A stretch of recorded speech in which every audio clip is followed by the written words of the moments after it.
ಅಪಘಾತ ಪೀಡಿತ ನಂತೂರು ವೃತ್ತದಲ್ಲಿ ಹಲವಾರು ತಾತ್ಕಾಲಿಕ ಕ್ರಮಗಳ ಘೋಷಣೆ. ಫೇಸ್ಬುಕ್ನಲ್ಲಿ ಯೇಸುಕ್ರಿಸ್ತನ ಅವಹೇಳನ, ಜಿಲ್ಲಾಧಿಕಾರಿ ಎಸ್ಪಿಗೆ ಕ್ರೈಸ್ತರ ದೂರು. ಉದ್ಯೋಗದ ಆಮಿಷ ವಡ್ಡಿ, ಕೋಟ್ಯಂತರ ರೂಪಾಯಿಗಳ ವಂಚನೆ, ಇಬ್ಬರ ಬಂಧನ. ಯೂನಿಟಿ ಹೆಲ್ತ್ ಕಾಂಪ್ಲೆಕ್ಸ್ನಲ್ಲಿ ಅಪರೂಪದ ಸರ್ಜರಿ, ಕ್ಯಾನ್ಸರ್ ಪೀಡಿತ ಬಾಲಿಗೆ ಮರುಹುಟ್ಟು.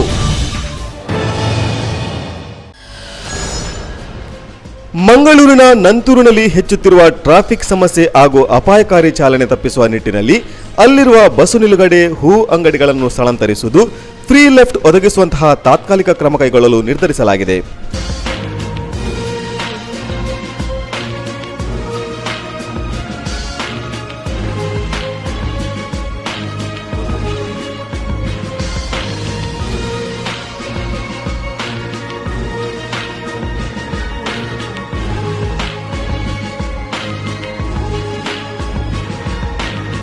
ದಕ್ಷಿಣ ಕನ್ನಡ ಜಿಲ್ಲಾಧಿಕಾರಿ ಎಬಿ ಇಬ್ರಾಹಿಂ, ಮಾನಪ ಆಯುಕ್ತೆ ಎಪ್ಸಿಬಾ ರಾಣಿ ಹಾಗೂ ಟ್ರಾಫಿಕ್ ಎಸಿಪಿ ಉದಯ ನಾಯ್ಕ ಸೋಮವಾರ ನಂತೂರು ವೃತ್ತದ ಪರಿಸ್ಥಿತಿ ಅವಲೋಕಿಸಿ ಈ ಕ್ರಮ ಕೈಗೊಳ್ಳಲು ನಿರ್ಧರಿಸಿದರು. ಇಲ್ಲಿ ಕೆಲವೊಂದು ಸಮಸ್ಯೆ ಇದೆ. ಮೂಲತಃ ನ್ಯಾಷನಲ್ ಹೈವೇ ಅಥಾರಿಟಿ ಆಫ್ ಇಂಡಿಯಾದವರು ರಸ್ತೆಯಲ್ಲಿ ಇರುವಂಥ ವ್ಯವಸ್ಥೆಯನ್ನು ಸುಧಾರಿಸುವುದಕ್ಕೋಸ್ಕರ ಸುಮಾರು 60 ಕೋಟಿ ಹಿಡಿದು ಒಂದು ಪ್ರಸ್ತಾವನೆಯನ್ನು ಕೇಂದ್ರ ಸರ್ಕಾರಕ್ಕೆ ಕಳಿಸಿದೆ. ಅದು ದೀರ್ಘಕಾಲಿಕವಾಗಿರುವಂಥ ಒಂದು ಸೊಲ್ಯೂಷನ್. ಆದರೆ ಈಗ ಸದ್ಯಕ್ಕೆ ಅದು ಕೇಂದ್ರ ಸರ್ಕಾರದ ಅನುಮೋದನೆ ಆಗಬೇಕಿದೆ. ಸದ್ಯಕ್ಕೆ ಏನೇನು ತುರ್ತಾಗಿರುವಂಥ ಕ್ರಮವನ್ನು ಕೈಗೊಳ್ಳಬಹುದು ಎಂಬ ಬಗ್ಗೆ ಇವತ್ತು ಚರ್ಚಿಸಿ ಈಗ ನಾವು ಒಂದು ನಿರ್ಧಾರಕ್ಕೆ ಬರ್ತೀವಿ. ಇಲ್ಲಿರುವಂಥ ವ್ಯವಸ್ಥೆಯನ್ನು ಸುಧಾರಿಸುವ ಕ್ರಮವನ್ನು ಕೈಗೊಳ್ಳಬಹುದು. ಇಲ್ಲಿ ಸತತ ಅವಘಡಗಳು ನಡೆಯುತ್ತಿರುವ ಹಿನ್ನೆಲೆಯಲ್ಲಿ ಈ ತಾತ್ಕಾಲಿಕ ಕ್ರಮ ಕೈಗೊಳ್ಳಲಾಗುವುದು. ಕೆಪಿಟಿ ಕಡೆಗೆ ಹೋಗುವ ಬಸ್ಸುಗಳು ನಿಲ್ಲುವಂತಹ ಬಸ್ ತಂಗುದಾಣವನ್ನು ಮುಂದಕ್ಕೆ ಸ್ಥಳಾಂತರಿಸಲಾಗುವುದು. ಅಲ್ಲದೆ ಕುಲಶೇಖರ ಕಡೆಗೆ ಹೋಗುವಲ್ಲಿ ಕೆಲವು ತಾತ್ಕಾಲಿಕವಾಗಿ ಹಾಕಿರುವ ಹೂ ಅಂಗಡಿಗಳನ್ನು ಅಲ್ಲಿಂದ ವರ್ಗಾಯಿಸಲಾಗುವುದು ಎಂದು ಜಿಲ್ಲಾಧಿಕಾರಿ ತಿಳಿಸಿದರು.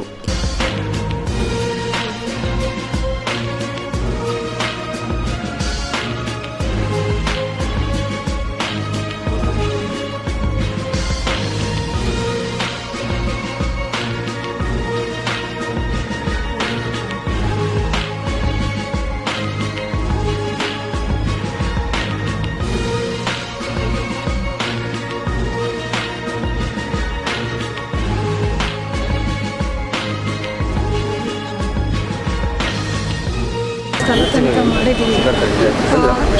ನೋಡಿದಾಗ ರೋಡ್ ಡಿವೈಡರ್ ಪಕ್ಕದಲ್ಲಿ ಸುಮಾರು ಮಣ್ಣು ಸೇರಿದೆ.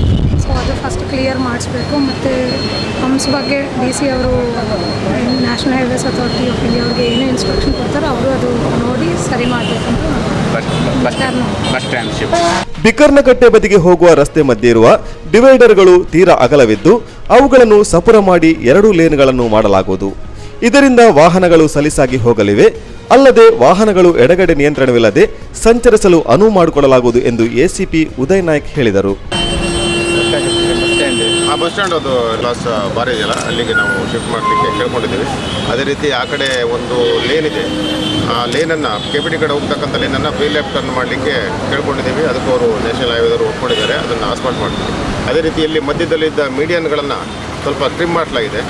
ಆ ಟ್ರಿಮ್ ಮಾಡಿಸ್ಬಿಟ್ಟು ಅದನ್ನು ಈಗ 2 ಲೇನ್ಗಳನ್ನು ಮಾಡಿ ಒಂದು ಲೇನು ಲೆಫ್ಟಿಗೆ ಫ್ರೀಯಾಗಿ ಹೋಗ್ತಕ್ಕಂಥದ್ದನ್ನು ವ್ಯವಸ್ಥೆಯನ್ನು ಮಾಡಿಕೊಳ್ಳಿಕ್ಕೆ ಒಂದು ಡಯಾಗ್ರಾಮನ್ನು ನಮ್ಮ ಮಾಡಿಕೊಟ್ಟಿದ್ದೀವಿ, ಅದಕ್ಕೆ ಒಪ್ಕೊಂಡಿದ್ದಾರೆ. ಸೊ ಅದು ಆಗ್ಬೋದಂತ ಅನಿಸ್ತದೆ. ಇದು ತಾತ್ಕಾಲಿಕವಾದದ್ದು, ಇದು ಪೂರ್ತಿಯಾಗಿ ಸಮಸ್ಯೆಯನ್ನು ಬಗೆಹರಿಸಲ್ಲ. ಪೂರ್ತಿ ಸಮಸ್ಯೆ ಬಗೆಹರಿಸಬೇಕಂದ್ರೆ ಇಲ್ಲಿ ಅಂಡರ್ ಪಾಸ್ ಅಥವಾ ಫ್ಲೈಓವರ್ ಆಗಲೇಬೇಕು ಅನಿಸುತ್ತೆ. ಮತ್ತು ಕೆಲವು ಸ್ಪೀಡ್ ಬ್ರೇಕರ್ಸ್ಗಳನ್ನು, ರೋಡ್ ಆಂಬುಲೆನ್ಸ್ಗಳನ್ನು ಹಾಕಲಿಕ್ಕೂ ಸಹ ಅವರಿಗೆ ಕೇಳ್ಕೊಂಡಿದ್ದೀವಿ, ಹಾಕಲಿಕ್ಕೆ ಅವರು ಒಪ್ಪಿಕೊಂಡಿದ್ದಾರೆ. ಈಗಾಗಲೇ ನಾವು ಮೊನ್ನೆ ನಡೆದಂಥ ಘಟನೆ ಉಪಯುಕ್ತ ನ್ಯಾಷನಲ್ ಹೈವೇ ಅಥಾರಿಟಿ ಅವ್ರ ವತಿಯಿಂದ ಅವರು ಸಮಾಲೋಚನೆ ಮಾಡಿದ್ರಿ. ಇದ್ರ ಬಗ್ಗೆ ಕೆಲವು ಒಂದು ಅಡ್ಜಸ್ಟ್ಮೆಂಟ್ಸ್, ಈ ನಂತೂರು ಜಂಕ್ಷನ್ ಕೆಲವು ಅಡ್ಜಸ್ಟ್ಮೆಂಟ್ಸ್ ಅನ್ಬೇಕಾದ್ರೆ ನಾವು ಬೇಡಿಕೆ ಇಟ್ಟಿದ್ದೀರಿ. ಅದು ಮೋಸ್ಟ್ ಇಂಪಾರ್ಟೆಂಟ್, ಒಂದು ಗ್ರೇಡ್ ಸೆಪ್ರೇಟರ್ ಆಗಬೇಕು. ಸೊ ದಟ್ ಗ್ರೇಡ್ ಸೆಪ್ರೇಟ್ ಆಗದೆ ಹೆವಿ ದಟ್ಟನ ವಾಹನಗಳನ್ನ ಮೇಲೆ ಹೋಗ್ಬೋದು, ಲೈಟ್ ವೆಹಿಕಲ್ಸ್ ಕೆಳಗೆ ಹೋಗ್ಬೋದು, ಅಥವಾ ಒಂದು ಫ್ಲೈಓವರನ್ನ ಹಾಕ್ಬೋದು. ಮತ್ತು ನಂತರ ಈ ಜಂಕ್ಷನ್ ಸ್ವಲ್ಪ ಅನ್ಸೈಂಟಿಫಿಕ್ ಇರೋದನ್ನ ಅದು ಸ್ವಲ್ಪ ಅಪ್ಗ್ರೇಡೇಷನ್ ಮಾಡಿ ಆ ರೀತಿ ಸೈಂಟಿಫಿಕ್ ರೀತಿಯಲ್ಲಿ ಒಂದು ಸರ್ಕಲ್ನ ಅಪ್ಗ್ರೇಡ್ ಮಾಡಿದ್ರೆ ಒಳ್ಳೆಯದಾಗುತ್ತೆ ಅಂತ ನಾವು ತಿಳಿಸಿದ್ರಿ.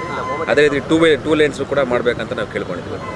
ಈ ಸಂದರ್ಭದಲ್ಲಿ ವಿಧಾನ ಪರಿಷತ್ ಮಾಜಿ ಸದಸ್ಯ ಮೋನಪ್ಪ ಭಂಡಾರಿ, ಡಿಸಿಪಿ ವಿಷ್ಣುವರ್ಧನ, ರಾಷ್ಟ್ರೀಯ ಹೆದ್ದಾರಿ ಪ್ರಾಧಿಕಾರ ಯೋಜನಾ ನಿರ್ದೇಶಕ ವಿಜಯ್ ಕುಮಾರ್ ಮುಂತಾದವರು ಉಪಸ್ಥಿತರಿದ್ದರು. ತೀವ್ರ ಸ್ವರೂಪದ ಒಂದು ಅಪಘಾತ, ಸುಮಾರು 3 ಜೀವಗಳನ್ನು ಬಲಿ ತೆಗೆದುಕೊಂಡಂಥ ಒಂದು ವಿಚಾರದಲ್ಲಿ ನಾವು ಈ ಪರಿಸರದ ಒಂದು ಜನರೆಲ್ಲ ಸೇರಿಕೊಂಡು ನಿನ್ನೆ ಒಂದು ಸಭೆಯನ್ನು ಮಾಡಿದೆವು.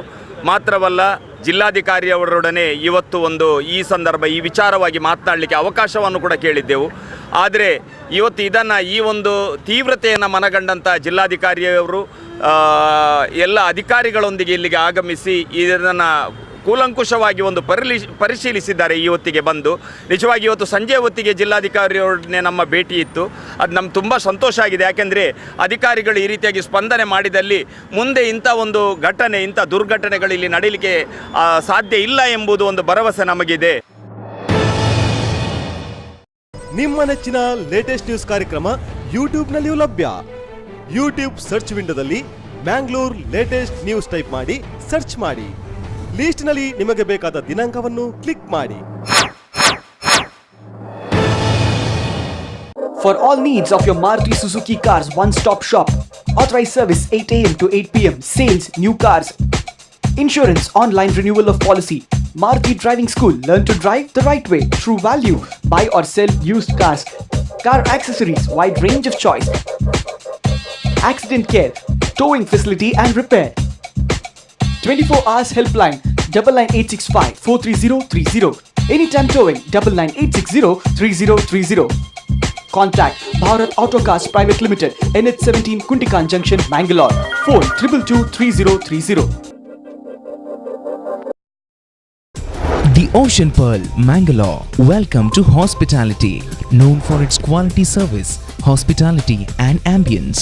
The Ocean Pearl in Mangalore has an offer exquisite range of rooms and suites, choice of restaurants, lounge bar, conference rooms, function halls and much more. Sagar Ratna, a vegetarian restaurant. Coral, multi-cuisine fine dine restaurant. Tide, the 24-hour coffee shop. The Jazz, lounge bar. Jade, party hall. Pacific, banquet hall. Facilities at the Ocean Pearl are planned to suit your requirements when on business, holiday with family and friends, corporate meeting, brainstorming functions and celebrations. Visit the Ocean Pearl, Navbharat Circle, Kodialbel, Mangalore.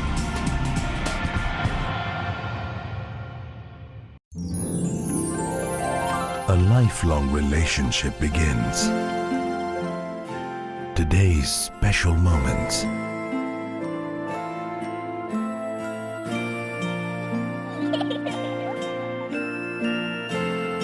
Tomorrow's beautiful memories.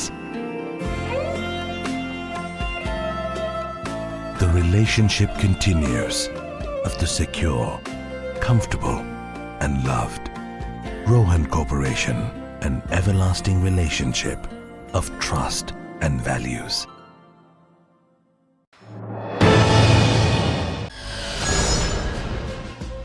Singapore ಹಡಗಿನಲ್ಲಿ ಉದ್ಯೋಗ visa ನೀಡುವುದಾಗಿ ನಂಬಿಸಿ ಹಣ ಪಡೆದು ವಂಚಿಸಿದ ಪ್ರಕರಣಕ್ಕೆ ಸಂಬಂಧಪಟ್ಟಂತೆ ಕಾಸರಗೋಡು ಪೊಲೀಸರು ಒಬ್ಬನನ್ನು ಬಂಧಿಸಿ ಇನ್ನೊಬ್ಬನನ್ನು ವಶಕ್ಕೆ ತೆಗೆದುಕೊಂಡ ಘಟನೆ ನಡೆದಿದೆ. ಮುಳ್ಳೇರಿಯ ನೆಟ್ಟಣಿಗೆ ನಡಹಟ್ಟಿ ನಿವಾಸಿ 28 ವರ್ಷ ಪ್ರಾಯದ ಅಬ್ದುಲ್ ಲತೀಫ್ ಬಂಧಿತ ಆರೋಪಿ. ಇದೇ ಪ್ರಕರಣದ ಇನ್ನೊಬ್ಬ ಆರೋಪಿ ಪಾಲುಕುನ್ನು ನಿವಾಸಿ ರಾಜೇಶ್ ಎಂಬಾತನನ್ನು ಪೊಲೀಸರು ವಶಕ್ಕೆ ತೆಗೆದುಕೊಂಡು ತನಿಖೆ ನಡೆಸುತ್ತಿದ್ದಾರೆ. ಮಲಪುರಂ ಕನ್ನಮಂಗಳ ತಲ್ಚೇರಿಯ ಮೊಹಮ್ಮದ್ ಶರೀಫ್ ಎಂಬಾತ ಈ ಬಗ್ಗೆ ಕಾಸರಗೋಡು ಜಿಲ್ಲಾ ಪೊಲೀಸ್ ವರಿಷ್ಠಾಧಿಕಾರಿಗೆ ನೀಡಿದ ದೂರಿನಂತೆ ಪೊಲೀಸರು ಕೇಸು ದಾಖಲಿಸಿಕೊಂಡಿದ್ದರು. ಈತನ ಹೊರತಾಗಿ ಕಾಸರಗೋಡು ನಿವಾಸಿಗಳಾದ ಅವಿನಾಶ್, ರತೀಶ್, ನಾಗರಾಜ್, ಅಜಿತ್, ನಿರಂಜನ, ಸಜಿತ್, ತಿರುವನಂತಪುರ ನಿವಾಸಿಗಳಾದ ಮೊಹಮ್ಮದ್ ಅಶ್ರಫ್, ರಾಜೇಂದ್ರನ್, ಮುಜೀಬ್ ಹಾಗೂ ರಾಜೇಶ್ ಎಂಬುವರು ಈ ಬಗ್ಗೆ ಆರೋಪಿಗಳ ವಿರುದ್ಧ ಪೊಲೀಸರಿಗೆ ದೂರು ನೀಡಿದ್ದಾರೆ.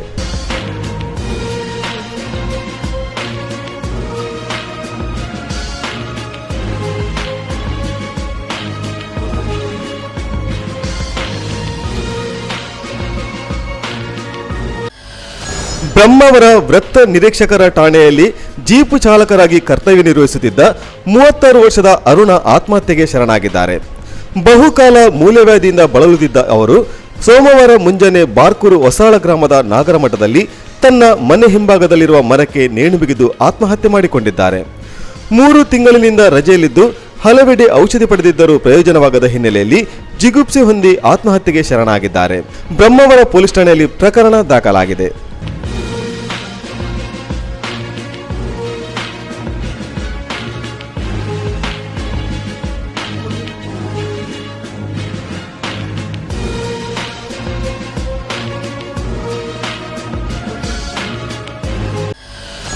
ಕರಾವಳಿಯ ಹೆಮ್ಮೆಯ ಕಲೆಗಳಲ್ಲಿ ಒಂದಾದ ಗೊಂಬೆಯಾಟಕ್ಕೆ ಒಂದು ಅಕಾಡೆಮಿಯು ಕುಂದಾಪುರದ ಉಪ್ಪಿನ ಕುದುರುವಿನಲ್ಲಿ ಸ್ಥಾಪನೆಗೊಂಡಿದ್ದು ಮಾರ್ಚ್ 7ರಂದು ಉದ್ಘಾಟನೆಗೊಳ್ಳಲಿದೆ. ಉದ್ಯಮಿ ದಯಾನಂದ ಪೈ ಹಾಗೂ ಇನ್ಫೋಸಿಸ್ ಫೌಂಡೇಶನ್ನ ಅಧ್ಯಕ್ಷೆ ಡಾಕ್ಟರ್ ಸುಧಾಮೂರ್ತಿ ಅವರ ನೆರವಿನೊಂದಿಗೆ ಕಲಾವಿದ ಭಾಸ್ಕರ ಕೊಗ್ಗಕಾಮತ್ ಅವರ ದೂರದರ್ಶಿತ್ವ ಕನಸು ನನಸಾಗುತ್ತಿದೆ.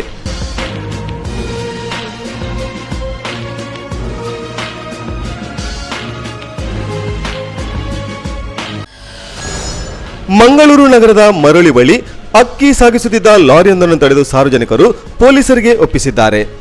ಬಿಕ್ಕರ್ನಕಟ್ಟೆಯ ಗೋದಾಮಿನಿಂದ ಅಕ್ಕಿ ತುಂಬಿಸಿಕೊಂಡು ಹೊರಟಿದ್ದ ಮಿನಿ ಲಾರಿಯ ಹಿಂಭಾಗ ತರ್ಪಲು ಮುಚ್ಚಲಾಗಿತ್ತು. ಇದರಿಂದಾಗಿ ಸಂಶಯಗೊಂಡ ಸಾರ್ವಜನಿಕರು ವಾಹನದಲ್ಲಿ ಗೋವುಗಳನ್ನು ಸಾಗಿಸಲಾಗುತ್ತಿದೆ ಎಂದು ಸಂಶಯಗೊಂಡು ಲಾರಿಯನ್ನು ತಡೆದಿದ್ದಾರೆ. ಪರಿಶೀಲನೆ ನಡೆಸಿದಾಗ ಲಾರಿಯಲ್ಲಿ ಅಕ್ಕಿ ಮೂಟೆ ಪತ್ತೆಯಾಗಿತ್ತು. ಸಾರ್ವಜನಿಕರು ಸಂಶಯದಿಂದ ಲಾರಿಯನ್ನು ತಡೆದು ಪೊಲೀಸ್ ಠಾಣೆಗೆ ಒಪ್ಪಿಸಿದ್ದಾರೆ. ಅಕ್ಕಿ ಸಾಗಾಟದ ಬಗ್ಗೆ ಚಾಲಕ ಸೂಕ್ತ ದಾಖಲೆ ಹೊಂದಿದ್ದಾರೆ. ಆದರೂ ಆಹಾರ ಇಲಾಖೆ ಅಧಿಕಾರಿಗಳು ಪರಿಶೀಲನೆ ನಡೆಸಿದ್ದಾರೆ. ಬಿಕ್ಕರ್ನಕಟ್ಟೆಯ ಸರ್ಕಾರಿ ಗೋದಾಮಿನಿಂದ ಬಂಟ್ವಾಳದ ಅಂಗನವಾಡಿಗಳಿಗೆ ಈ ಅಕ್ಕಿಯನ್ನು ಸಾಗಿಸಲಾಗುತ್ತಿತ್ತು ಎಂದು ಕದ್ರಿ ಪೊಲೀಸರು ತಿಳಿಸಿದ್ದಾರೆ. ಈ ಬಗ್ಗೆ ಯಾವುದೇ ಪ್ರಕರಣ ದಾಖಲಾಗಿಲ್ಲ.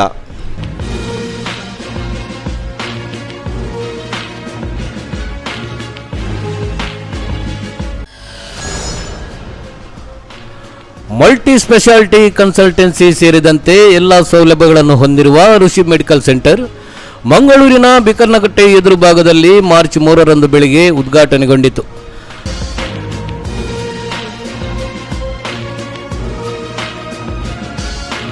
ಸಮಾರಂಭದಲ್ಲಿ ರಾಜ್ಯ ಆರೋಗ್ಯ ಸಚಿವ ಯುಟಿ ಖಾದರ್, ದಕ್ಷಿಣ ಕನ್ನಡ ಜಿಲ್ಲಾ ಉಸ್ತುವಾರಿ ಸಚಿವ ಬಿ ರಮನಾಥ ರೈ, ಯುವಜನ ಸೇವೆಗಳ ಸಚಿವ ಕೆ ಅಭಯ ಚಂದ್ರ ಜೈನ್, ಮೇಯರ್ ಮಹಾಬಲ ಮಾರ್ಲಾ, ಕಾರ್ಪೊರೇಟರ್ ಸಬಿತಾ ಮಿಸ್ಕತ್ ಮುಂತಾದವರು ಹಾಜರಿದ್ದು ಋಷಿ ಉದ್ಯೋಗ ಸಮೂಹ ಸಂಸ್ಥೆಗಳ ಅಧ್ಯಕ್ಷ ಎಸ್ಎಂ ಶರೀಫ್ ಅವರು ಎಲ್ಲರನ್ನು ಸ್ವಾಗತಿಸಿದರು. ಅವರ ಸಾಧನೆಯ ಒಂದು ಹಿನ್ನೋಟವನ್ನು ನಾವು ನೋಡಿದ್ದೇವೆ. ಮುನ್ನೋಟದ ಒಂದು ದೊಡ್ಡ ಕಾರ್ಯಕ್ರಮ ಮಂಗಳೂರಿನಲ್ಲಿ ಇವತ್ತು ಈ ಕೃಷಿ ಮೆಡಿಕಲ್ ಸೆಂಟರ್ ಈ ಪ್ರದೇಶದ ಸುತ್ತಮುತ್ತಲ ಜನಸಾಮಾನ್ಯರು ಕೂಡ ಅವರ ಆರೋಗ್ಯಕ್ಕೆ ಸಂಬಂಧಪಟ್ಟಂತೆ ಉತ್ತಮವಾದ ಸದಾವಕಾಶ ಕೊಡಬೇಕೆಂಬ ಉದ್ದೇಶದಿಂದ ಅತ್ಯಧಿಕವಾದ ಲ್ಯಾಬ್ ಹಾಗೂ ಬಹುಶಃ ಡಯಾಗ್ನೋಸ್ ಸೆಂಟರ್ ಹಾಗೂ ತಮ್ಮ ಪಾಲಿಕ್ಲಿನಿಕ್ ಅನ್ನು ಪ್ರಾರಂಭಿಸುವ ಮೂಲಕ ಈ ಪ್ರದೇಶದ ಸರ್ವರು ಕೂಡ ಇವತ್ತು ಯಾರು ಈ ಆರೋಗ್ಯಕ್ಕೆ ಸಂಬಂಧಪಟ್ಟಂತೆ ಚಿಂತಿತರಾಗಿದ್ದಾರೆ ಅದೊಂದು ಸುವರ್ಣ ಅವಕಾಶವನ್ನು ಈ ಪ್ರದೇಶದಲ್ಲಿ ಕೊಡ್ತಾ ಇದ್ದಾರೆ ಅಂತ ಹೇಳಿ ಇಚ್ಛಿ ಇದನ್ನು ಅವಕಾಶ ಮಾಡಿಕೊಟ್ಟಂಥ ಎಸ್ಎಂ ಶರೀಫ್ ಅವರ ಕುಟುಂಬಸ್ಥರಿಗೂ ಅವರ ಮಿತ್ರರಿಗೂ ನನ್ನ ವಿಶೇಷವಾದ ಅಭಿನಂದನೆ ಹಾಗೂ ಶುಭಾಶಯ ಕೃತಜ್ಞತೆ ಸಲ್ಲಿಸಲಿಕ್ಕೆ ಇಚ್ಛಿಸ್ತೇನೆ. ಯಾವೆಲ್ಲ ಒಂದು ಕನಸನ್ನು ಇಟ್ಟುಕೊಂಡು ತಾವು ಮಾತನ್ನು ಮಾಡಿದ ಅತ್ಯಂತ ಯಶಸ್ವಿಯಾಗುವಂಥ ಅವಕಾಶ ಆಗಲಿ ಅಂತ ನಾನು ಶುಭಾಶಯ ಸಲ್ಲಿಸುತ್ತಾ ಬಹುಶಃ ಆರೋಗ್ಯಕ್ಕೆ ಸಂಬಂಧಪಟ್ಟ ಹಾಗೆ ಇವತ್ತು ಬೇರೆ ಬೇರೆ ರೀತಿಯಿಂದ ಬಹುಶಃ ಮುಗಿಯಲು ಗೊತ್ತಿದೆ. ಇವತ್ತು ಸ್ಪೆಸಿಫಿಕ್ ಆರ್ಗನ್ ಟ್ರೀಟ್ಮೆಂಟ್ ಬಂದು ಒಂದೊಂದು ಅವ್ರದ್ದು ಮೆಡಿಕಲ್ ಫಿಟ್ನೆಸ್ ಸರ್ಟಿಫಿಕೇಟ್ ಬೇಕೇ ಬೇಕು. ಅವರು ಮೆಡಿಕಲ್ ಟೆಸ್ಟ್ ಮಾಡಿ ಅವ್ರು ಬಿಟ್ಟಿದ್ರೆ ಮಾತ್ರನೇ ಅವರು ವೀಸಾ ಹೊಡಿತಾರೆ.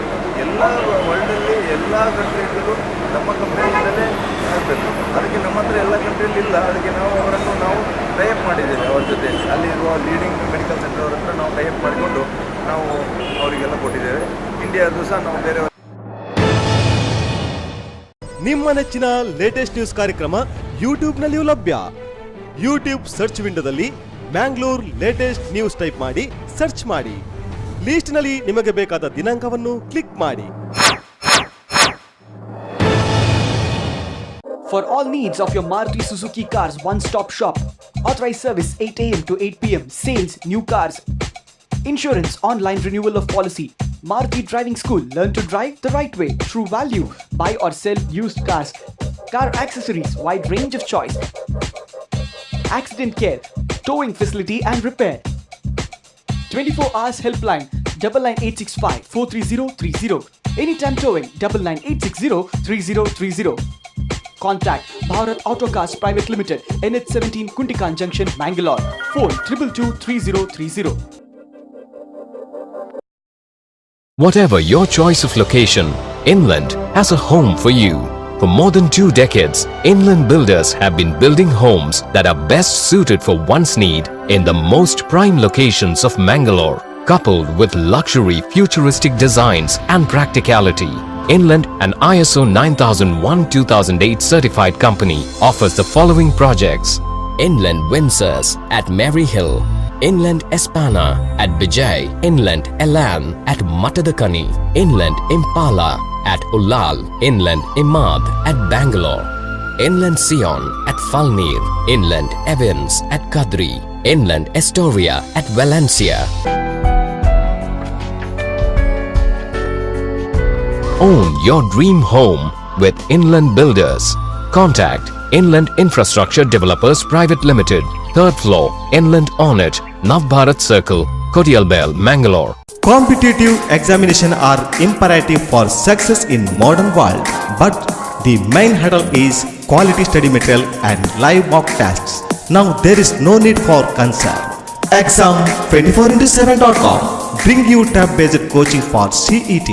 Now no need to browse through bulky books. Classroom coaching is now thing of the past. First Android app for CET coaching with a customized tablet. Around 1000 pages of study materials. 60 unit exam with instant answers can be downloaded into any tab with Android OS. High quality learning material. 12 full-length mock tests. Hundreds of explanatory videos. Online forum and exclusive helpline for doubt clearing. Online and postal coaching also available. Enroll now. Exam247.com. Second floor, Saidam, NH66 near Fishers College, Mangalore. Phone 0824 425 7722. Mobile 7795777722 77600 77722. ಫೇಸ್ಬುಕ್ಕಿನಲ್ಲಿ Christian ಧರ್ಮದ ಕುರಿತು ಅವಹೇಳನಕಾರಿ comment ಬರೆದ ಯುವಕನ ವಿರುದ್ಧ ಪಾಂಡೇಶ್ವರ ಠಾಣೆಯಲ್ಲಿ ಪ್ರಕರಣ ದಾಖಲಾಗಿದ್ದು, ಈ ಕುರಿತು ಕ್ರಿಶ್ಚಿಯನ್ ಮುಖಂಡರು ಪೊಲೀಸ್ ಕಮಿಷನರ್ ಹಾಗೂ ಜಿಲ್ಲಾಧಿಕಾರಿಗಳಿಗೂ ದೂರು ಸಲ್ಲಿಸಿದ್ದಾರೆ. ಶ್ರೀರಾಮ್ ಎಡಿಪತ್ತಾಯ ಎಂಬಾತ ವೆಬ್ಸೈಟ್ ಒಂದರ ಸುದ್ದಿಗೆ ಫೇಸ್ಬುಕ್ಕಿನಲ್ಲಿ ಅವಹೇಳನಕಾರಿ ಕಮೆಂಟ್ ಹಾಕಿದಾತ. ವೆಬ್ಸೈಟ್ನಲ್ಲಿ ಸಾಧ್ವಿ ಸಂದರ್ಶನ ಕುರಿತ ವರದಿಗೆ ಶ್ರೀರಾಮ್ ಎಡಿಪತ್ತಾಯ ಯೇಸುಕ್ರಿಸ್ತ ಹಾಗೂ ಕ್ರಿಶ್ಚಿಯನ್ ಸಮುದಾಯದವರನ್ನು ದೂಷಿಸಿ ಕಮೆಂಟ್ ಹಾಕಿದ್ದ. ಇದನ್ನು ಕಂಡು ಕ್ರಿಶ್ಚಿಯನ್ ಸಮುದಾಯದವರು ಅವರ ಧರ್ಮಗುರುಗಳಿಗೂ ವಿಷಯ ತಿಳಿಸಿದ್ದರು. ಅದರಂತೆ ಮುಖಂಡರ ನಿಯೋಗ ಜಿಲ್ಲಾಧಿಕಾರಿ ಎಬಿ ಇಬ್ರಾಹಿಂ ಹಾಗೂ ಪೊಲೀಸ್ ಕಮಿಷನರ್ ಮುರುಗನ್ ಅವರನ್ನು ಭೇಟಿ ಮಾಡಿ ತಪ್ಪಿತಸ್ಥನ ವಿರುದ್ಧ ಕ್ರಮ ಕೈಗೊಳ್ಳುವಂತೆ ಆಗ್ರಹಿಸಿದ್ದಾರೆ. ಯಾವುದೇ ಸಮುದಾಯವನ್ನು ದೂಷಿಸುವ ಹಕ್ಕು ಯಾರಿಗೂ ಇಲ್ಲ. ಸದ್ಯ ಶ್ರೀರಾಮನ ಕೃತ್ಯ ಇಡೀ ಸಮುದಾಯ ಮಂದಿಯನ್ನು ನಿಂದಿಸಿದಂತಾಗಿದೆ. ಅಲ್ಲದೆ ಕ್ರಿಶ್ಚಿಯನರನ್ನು ಕಡಿಯಬೇಕೆಂದು ಪ್ರಚೋದನಕಾರಿ ಮಾತಿಗೆ ಕೊಲೆಯತ್ನ ಪ್ರಕರಣ ದಾಖಲಿಸಬೇಕು ಎಂದು ಒತ್ತಾಯವನ್ನು ದೂರಿನಲ್ಲಿ ಸಲ್ಲಿಸಿದ್ದಾರೆ. ವಿಚಾರ ದೊಡ್ಡದಾಗುತ್ತಿದ್ದಂತೆ ಶ್ರೀರಾಮ್ ತನ್ನ ಫೇಸ್ಬುಕ್ನ ಖಾತೆಯನ್ನು ಡಿಲೀಟ್ ಮಾಡಿರುವುದಾಗಿ ತಿಳಿದು ಬಂದಿದೆ. ಮೂಲತಃ ಶಿವಮೊಗ್ಗದವನಾಗಿರುವ ಈತ ಸದ್ಯ ಬೆಂಗಳೂರಿನಲ್ಲಿ ನೆಲೆಸಿರುವ ಮಾಹಿತಿ ಪೊಲೀಸರಿಗೆ ಲಭ್ಯವಾಗಿದ್ದು, ಶೀಘ್ರವೇ ಬಂಧಿಸುವ ವಿಶ್ವಾಸ ವ್ಯಕ್ತಪಡಿಸಿದ್ದಾರೆ.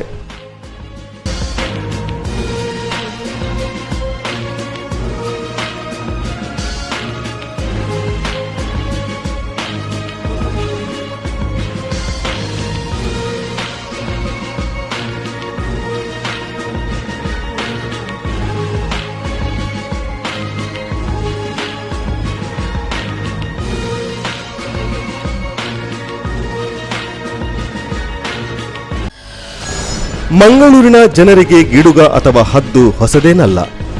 ಆಕಾಶದಲ್ಲಿ ಸ್ವಚ್ಛಂದವಾಗಿ ಹಾರಾಡುತ್ತಾ ಆಹಾರಕ್ಕಾಗಿ ದುರ್ಬಿಣಿಯಂತಹ ಕಣ್ಣುಗಳನ್ನು ನೀಡುವ ಗಿಡುಗಗಳು ನೂರಾರು ಸಂಖ್ಯೆಯಲ್ಲಿ ನೋಡಲು ಸಿಗುತ್ತವೆ. ಆದರೆ ಈ ರೀತಿಯ ಬಿಸಿಲು ಸ್ಥಾನ ನೋಡಲು ಸಿಗುವುದು ಬಹಳ ಅಪರೂಪ. ಮಂಗಳೂರಿನ ಬಂದರು ಪ್ರದೇಶದ ಕಟ್ಟಡ ಒಂದರ ಕಿಟಿಕೆಯ ಬಳಿಗೆ ಗಿಡುಗವೊಂದು ನಿಯಮಿತವಾಗಿ ಬಂದು ರೆಕ್ಕೆ ಬಿಡಿಸಿ ಬಿಸಿಲು ಸ್ನಾನ ಮಾಡುತ್ತದೆ. ಆ ಹೊತ್ತಿನಲ್ಲಿ ರೆಕ್ಕೆ ಬಿಚ್ಚಿ ಮಡಚಿ ವಿವಿಧ ಕಸರತ್ತುಗಳನ್ನು ಮಾಡುತ್ತದೆ. ಇಲ್ಲಿ ನೂರಾರು ಗಿಡುಗಗಳಿದ್ದರೂ ಇದೊಂದೇ ಗಿಡುಗ ಹೀಗೇಕೆ ಮಾಡುತ್ತದೆ? ಉಳಿದ ಗಿಡುಗಗಳು ಯಾಕೆ ಹಾಗೆ ಮಾಡುವುದಿಲ್ಲ? ಅದು ಇದೇ ಕಿಟಕಿಗೆ ಯಾಕೆ ಬರುತ್ತದೆ? ಉತ್ತರವನ್ನು ಆ ಗಿಡುಗನೇ ಹೇಳಬೇಕು. ಈ ಗಿಡುಗ ಮತ್ತೆ ಮತ್ತೆ ಇದೇ ಪ್ರಶ್ನೆಗಳನ್ನು ನಮ್ಮ ಮುಂದೆ ಇಡುತ್ತದೆ. ಹಿಂದೆ ಒಂದು ಸಲ ಈ ಗಿಡುಗದ ಸೂರ್ಯಸ್ಥಾನದ ಪ್ರದರ್ಶನವನ್ನು ನಿಮ್ಮ ಮುಂದೆ ಪ್ರಸ್ತುತಪಡಿಸಿದ್ದೆವು. ನಂತರ ಹಲವಾರು ಬಾರಿ ಇದೇ ಜಾಗದಲ್ಲಿ ಕಾಣಿಸಿಕೊಂಡು ತನ್ನದೇ ವಿಧಿವಿಧಾನಗಳನ್ನು ಪ್ರದರ್ಶಿಸಿದ ಇದು ಮತ್ತೆ ನಮ್ಮ ಕೆಮರಾ ಕಣ್ಣಲ್ಲಿ ಸೆರೆಯಾಗಿದೆ.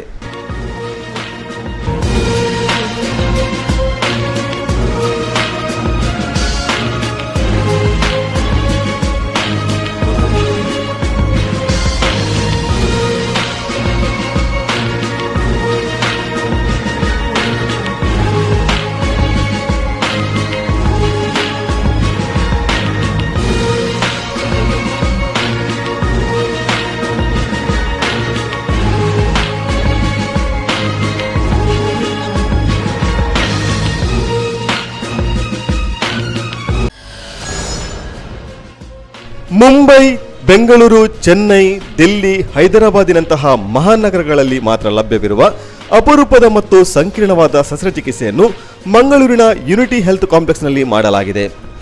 ಕಲಿದ ಎಂಬ 10 ವರ್ಷದ ಬಾಲೆಯ ಬಲಗೈಯ ಎಲುಬು ಕ್ಯಾನ್ಸರ್ ಪೀಡಿತವಾಗಿತ್ತು. 10 ವರ್ಷಗಳ ಹಿಂದಾದರೆ ಕೈಯನ್ನು ಕತ್ತರಿಸಿ ತೆಗೆಯಬೇಕಾಗಿತ್ತು. ಆದರೆ ಯುನಿಟಿಯಲ್ಲಿ ನಡೆಸಲಾದ ಈ ಸಂಕೀರ್ಣ ಶಸ್ತ್ರಚಿಕಿತ್ಸೆಯಲ್ಲಿ ಬಲಗೈಯ ಎಲುಬು ಮತ್ತು ಕೀಳನ್ನು ತೆಗೆದು ಬಾಲಕಿಯ ಕಾಲಿನ ಒಂದು ಎಲುಬಿನಿಂದ ಕೈಯ ಎಲುಬನ್ನು ಪುನರ್ರಚಿಸಲಾಗಿದೆ. 12 ಗಂಟೆಗಳ ಕಾಲ ನಡೆಸಲಾದ ಈ ಶಸ್ತ್ರಚಿಕಿತ್ಸೆಯನ್ನು ಡಾಕ್ಟರ್ ಜಲಾಲುದ್ದೀನ್ ಅಕ್ಬರ್ ಅವರು ನಡೆಸಿದ್ದು, ಅವರಿಗೆ doctor Suresh, doctor Imtiaz, doctor Dinesh Kadam ಮತ್ತು ಡಾಕ್ಟರ್ ಮಹೇಂದ್ರ ಉಳ್ಳಾಲ್ ಅವರು ನೆರವಾದರು. ಇಂತಹ ಒಂದು ಶಸ್ತ್ರಚಿಕಿತ್ಸೆ ನಡೆಯುತ್ತಿರುವುದು ಈ ಪ್ರದೇಶದಲ್ಲಿ ಮೊತ್ತ ಮೊದಲು. ಆಸ್ಪತ್ರೆಯ ವೈದ್ಯಾಧಿಕಾರಿಗಳು ಮಾಧ್ಯಮಗೋಷ್ಠಿಯಲ್ಲಿ ಯಶಸ್ವಿಯಾಗಿ ನಡೆಸಿದ ಈ ಶಸ್ತ್ರಚಿಕಿತ್ಸೆಯಿಂದ ಗುಣಮುಖಳಾದ ಬಾಲಕಿ ಕಲಿದ ಹಾಗೂ ಆಕೆಯ ಎತ್ತವರನ್ನು ಪರಿಚಯಿಸಿ ಶಸ್ತ್ರಚಿಕಿತ್ಸೆ ಬಗ್ಗೆ ವಿವರ ನೀಡಿದರು. ಇಂಥ ಸರ್ಜರೀಸ್ ಅಂದರೆ ರೇರ್, ಎಲ್ಲ ಕಡೆ ಮಾಡಲಿಕ್ಕೆ ಸಾಧ್ಯ ಇಲ್ಲ. ಅಂದರೆ ಒಂದು ಇಂಡಿಯಾದಲ್ಲಿ ಒಂದು 3-4 ಸೆಂಟರ್ಸ್ ಇರ್ಬೋದು ಮಾಡುವಂಥವ್ರು. ಸೊ ಇಲ್ಲಿ ನಾವು ಮಂಗಳೂರಲ್ಲಿ ಮಾಡಿದ್ದೇವೆ. ಅದು ನಾವು ಇಲ್ಲಿ ಮಂಗಳೂರಲ್ಲಿ ಮಾಡುವಾಗ ನಮ್ಮ ಈ ಭಾಗದ ಜನರಿಗೆಲ್ಲ ಇದು ದೂರ ಹೋಗ್ಬೇಕಂತಿಲ್ಲ. ಎರಡನೇದು ಈವನ್ ಕಾಸ್ಟ್ ಒಂದು 1/4 ಕಾಸ್ಟಿಗೆ ಆಗೋಗುತ್ತೆ. ಇದಲ್ಲದೆ ಈ ಮಗುಗಿಂತ ಮೊದಲು ಒಂದು 20 ವರ್ಷ ಹುಡುಗ ಬಂದಿದ್ದ. ಅದರದ್ದು ಫೋಟೋಸ್ ಹಾಕಿದ್ದೇನೆ ನಿಮಗೆ. ಇದು ಕೊಡ್ತಾರೆ ಪೆನ್ಡ್ರೈವ್, ಅದರಲ್ಲಿದೆ ಆ ಫೋಟೋಸ್. 20 ಇಯರ್ಸ್ ಹುಡುಗ, ಒಂದು ಕಾಲಿನ ಮುಳ್ಳು ತೆಗಿಲಿಲ್ಲ. ಯಾಕೆಂದರೆ ಒಂದು 18 ಇಯರ್ಸ್ ನಂತರ ನಮಗೆ ಈ ಒಂದು ಪ್ರಾಸೆಸಿಂಗ್ ಆಗ್ತದೆ. ಆರ್ಟಿಫಿಷಿಯಲ್ ಮೆಟಲಿಂದ ಮಾಡಿದ ಪ್ರಾಸೆಸಿಂಗ್ ಹಾಕಲಿಕ್ಕೆ ಆಗ್ತದೆ. ಸಣ್ಣ ಮಕ್ಕಳಾದರೆ ಆರ್ಟಿಫಿಷಿಯಲ್ ಪ್ರಾಸೆಸಿಂಗ್ ಹಾಕಲಿಕ್ಕೆ ಆಗುದಿಲ್ಲ. ಅದಕ್ಕೆ ಕಾಲಿನ ಮುಳ್ಳು ತೆಗೆದು ಮಾಡಿ. ಸೊ ಈ 20 ವರ್ಷದ ಹುಡುಗಂತೂ ಆಕ್ಚುಲಿ ಅವನು ಕರ್ನಾಟಕ ಊರಿಗಿಂದ ಬಂದವರು. BPL ಅಲ್ಲಿ ನಾವು ಫ್ರೀಯಾಗಿ ಮಾಡ್ಲಿಕ್ಕೆ ಸಾಧ್ಯ. ಸೊ ಈಗ ನಮ್ಮ ಎಷ್ಟು ಮುಂದುವರೆದಿದೆ ಅಂದರೆ, ಈಗ ಇಂಥ ಕೇಸಸ್ ಮೊದಲು ನಾವು ಕಿದ್ವಾಯಲ್ಲಿರುವಾಗ ಕೇಸಸ್ ಬಂದರೆ ನಾವು ಅಲ್ಲಿ ಆ ಸಮಯದಲ್ಲಿ ಇಂಥ ಸರ್ಜರೀಸ್ಗೆಲ್ಲ 5-6 lakhs ಆಗ್ತಾ ಇತ್ತು. ಆದರೆ ನಮ್ಮ ಅಂದರೆ ಫಾರಿನ್ ಪರ್ಚೇಸಸ್ ಮತ್ತು ನಮ್ಮಲ್ಲಿ ಅಂತ ಇದಿರಲಿಲ್ಲ. ಒಂದು ಮೆಡ್ರಾಸ್ ಹೋಗ್ಬೋದು, ಮುಂಬೈ ಹೋಗ್ಬೋದು. ಸೊ ಕೆಲವರು ಪೇಷಂಟ್ಸ್ ಕಾಲನ್ನು ತೆಗಿಲಿಕ್ಕೆ ರೆಡಿಯಾಗಿ ಹಣ ಇಲ್ಲ ಅಂತ ಒಪ್ಕೊಂಡು ನಾವು ಕಾಲನ್ನು ತೆಗಿತಾ ಇದ್ದೀವಿ. ಈಗ ಇಷ್ಟು ಅಂದರೆ ಈಗ ರೇಟ್ಸ್ ಕಮ್ಮಿ ಆಗಿದೆ. ಯಾಕಂದರೆ ಇಂಡಿಯಾದಲ್ಲೇ ನಾವೀಗ ಆರ್ಟಿಫಿಷಿಯಲ್ ಪ್ರಾಸೆಸ್ ಮಾಡ್ತಾ ಇದ್ದೇವೆ. ಅದರಲ್ಲಿ ಅದೇ ಗವರ್ಮೆಂಟ್ ಸ್ವಲ್ಪ ಮುಂದೆ ಒಂದು. ನಿಮ್ಮ ನೆಚ್ಚಿನ ಲೇಟೆಸ್ಟ್ ನ್ಯೂಸ್ ಕಾರ್ಯಕ್ರಮ ಯೂಟ್ಯೂಬ್ನಲ್ಲಿಯೂ ಲಭ್ಯ. ಯೂಟ್ಯೂಬ್ ಸರ್ಚ್ ವಿಂಡೋದಲ್ಲಿ ಮ್ಯಾಂಗ್ಳೂರ್ ಲೇಟೆಸ್ಟ್ ನ್ಯೂಸ್ ಟೈಪ್ ಮಾಡಿ ಸರ್ಚ್ ಮಾಡಿ. ಲೀಸ್ಟ್ನಲ್ಲಿ ನಿಮಗೆ ಬೇಕಾದ ದಿನಾಂಕವನ್ನು ಕ್ಲಿಕ್ ಮಾಡಿ.